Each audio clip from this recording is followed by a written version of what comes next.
우리 사회 자유주의가 빈곤한 이유에 대해서 설명을 드리겠습니다. 서양에서 온 자유주의의 개념은 이 시간에 다루면 너무 많은 내용이 될 테니까 별도로 제가 와이너스쿨에서 다루겠습니다. 조선 건국서부터 해서 폐망에 이르기까지 기본적인 세계관은 주자 성리학에 기초를 두고 있습니다.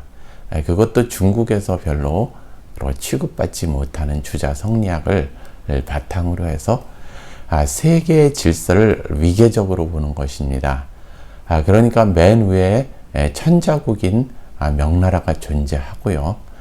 그 밑에 신하, 그 신하 중에서도 가장 광영스럽게 중국의 지배를 그리고 용인하는, 아니 중국의 일부가 되고 싶어하는 그러한 모습으로 이 세상을 위계로 보는 것입니다.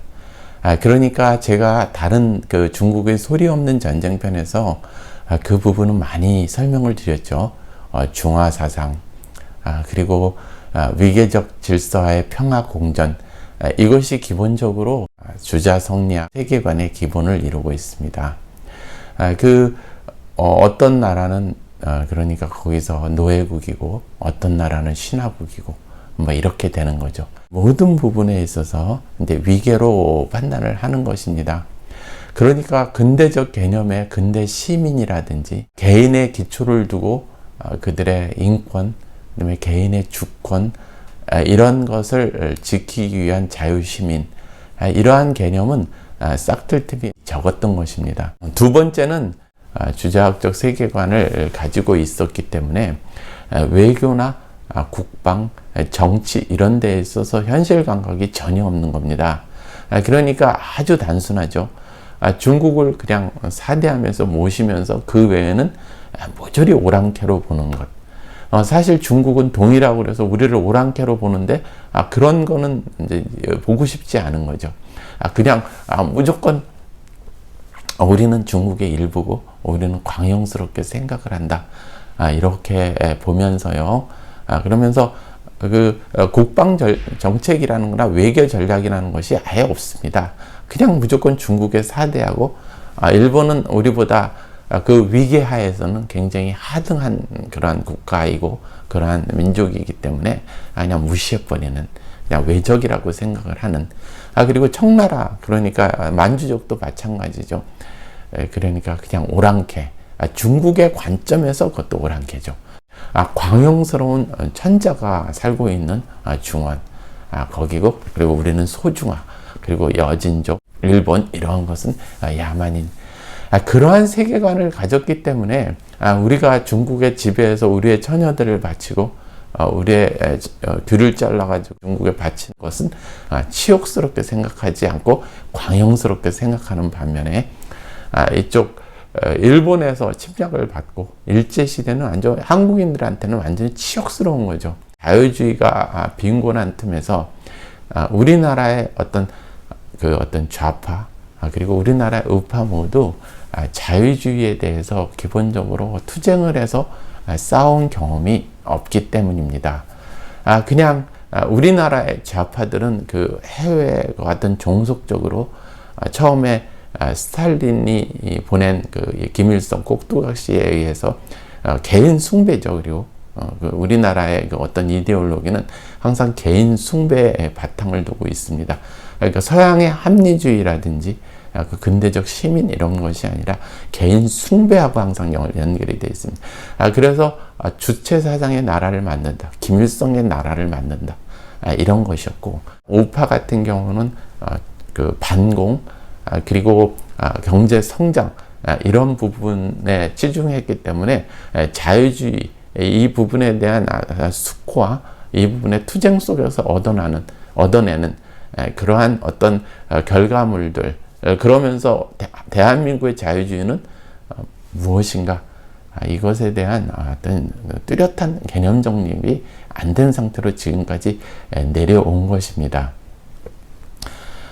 그러니까 모든 외교나 국방이나 뭐 정치 이런 거에 조선에 있어서는 그냥 중국 의존적, 그냥 명나라 의존적이었죠.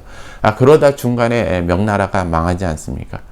그랬을 때 그 사람들한테는 이제 하늘이 무너지는 거죠. 천자가 계신 하늘이라고 생각하는 것이 오랑캐라고 생각한 청나라한테 망했으니 얼마나 그들에게 충격이 컸겠습니까? 그럼에도 불구하고 정신 차리지 못하고 소중화를 자처하면서 밤에는 몰래 대보단을 차려놓고 거기서 황제 위패를 모시면서 명나라 망한 위패를 모시면서 과거를 그리워하는 그리고 자기가 이제 정통성을 그 중화의 정통성을 자기네가 이어받았다 이렇게 생각하는 정말 한심한 지도자 국왕이 존재하던 것이 조선입니다. 그것이 그 전통이 이어받아서 지금도 자유주의의 기초 그리고 근대 시민으로의 기초 합리주의의 기초에 의해서 이 민주주의나 자유민주주의를 지키거나 지탱하고 정치 부분에서 활동하려는 것이 아니라 굉장히 개인에 의존을 하죠. 그리고 실용적이지가 않죠. 예를 들어서 재벌을 해체하자 이러면서 광화문에서 무슨 화형식을 하고 일본 허수아비를 만나서 옆차기를 한다 이겁니다. 그러면 사람들한테 엄청난 박수를 받습니다.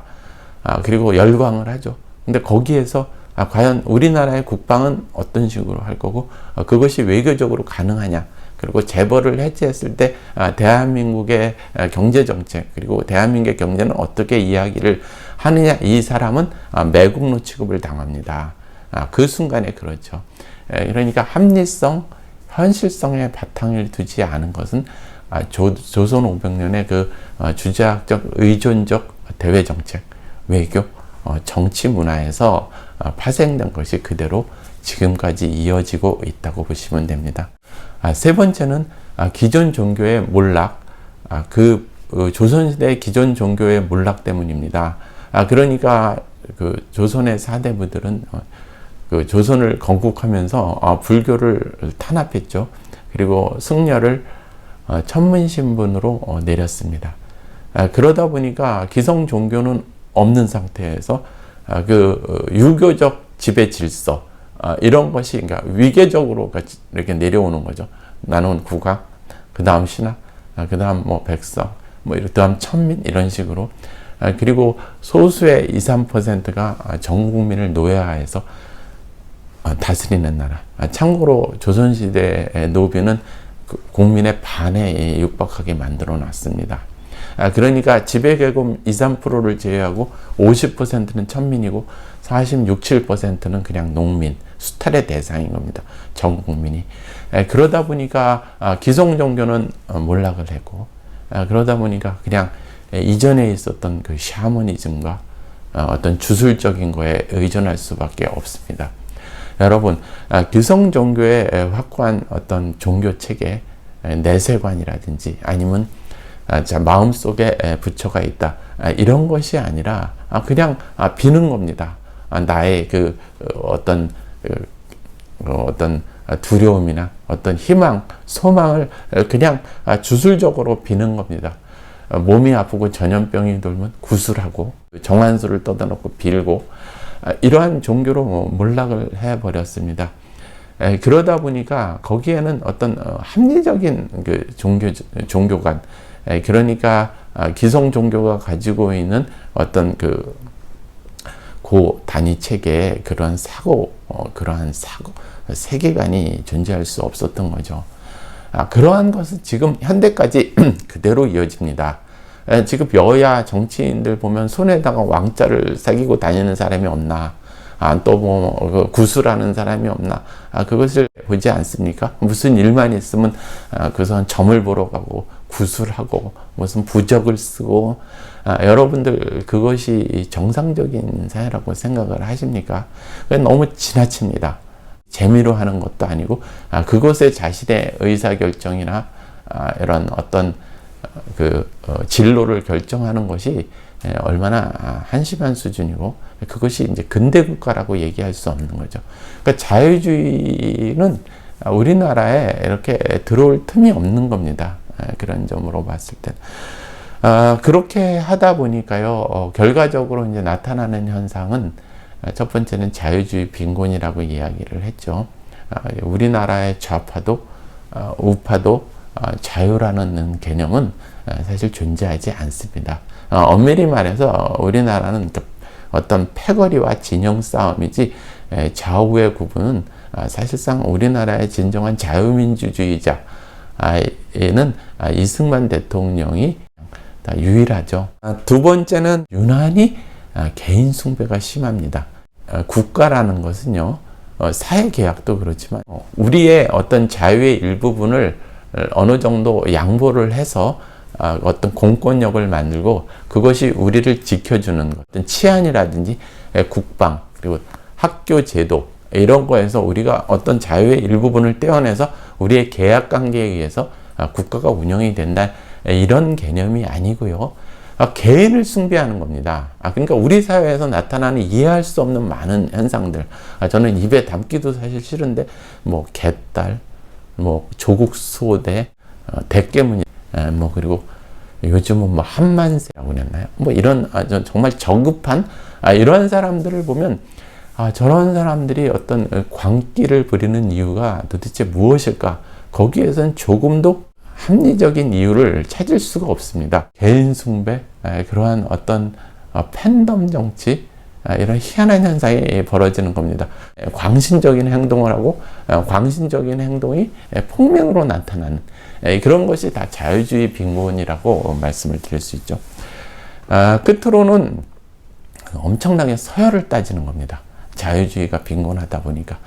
그러니까 뭐냐 하면은 그 어디 가가지고 그 자기가 명함을 퍼가지고 와서 어떤 듣도 보지도 못한 그 희한한 명함도 되게 많습니다. 뭐 이렇게 해가지고 뭐 무슨 운동본부 무슨 회 해가지고 회장 대표, 그래서 단체보다 아마 그 직함이 더 많을 겁니다. 그래서 서로 막 그걸 가지고서 한마디 하지 않으면 뭐 큰일 나고 남의 얘기는 전혀 듣지 않습니다.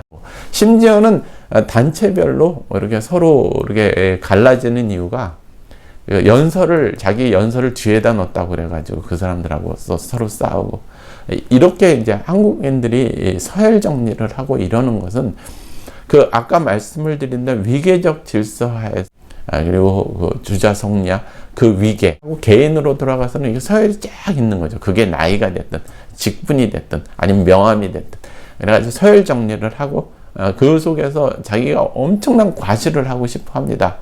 그러다 보니까 말로는 자유민주주의하고 자유주의를 외치지만 실제로는 자기 과시욕으로 하는 사람들이 상당수가 있습니다.